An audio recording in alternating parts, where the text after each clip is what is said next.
മുംബൈ ഭീകരാക്രമണ കേസിലെ പ്രതി തഹാവൂർ റാണയെ ഇന്ന് ഇന്ത്യയിൽ എത്തിച്ചേക്കും. ഇന്ത്യക്ക് കൈമാറരുതെന്നാവശ്യപ്പെട്ടുള്ള റാണയുടെ ഹർജി US സുപ്രീം കോടതി തള്ളിയിരുന്നു.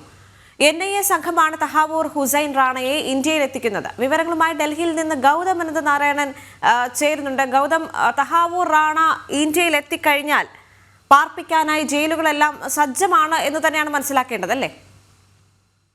ദേവിക, ഇന്ന് തന്നെ ഈ കൊടും ഭീകരൻ തഹാവൂർ റാണയെ ഭാരതത്തിൽ എത്തിക്കുമെന്ന് തന്നെയാണ് നമുക്ക് ലഭ്യമാകുന്ന വിവരം.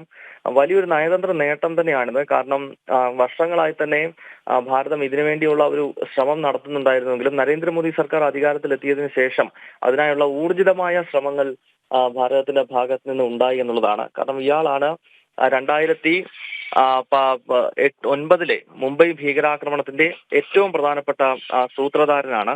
ഇയാൾ പാകിസ്ഥാൻ പൗരനാണ്. പിന്നീട് US താമസം മാറ്റുകയും അവിടം കേന്ദ്രീകരിച്ചുകൊണ്ട് ലഷ്കർ-ഇ-തോയ്ബ ഉൾപ്പെടെയുള്ള ഭീകര സംഘടനകൾക്ക് വേണ്ടി പ്രവർത്തിക്കുകയും ചെയ്തിരുന്നു.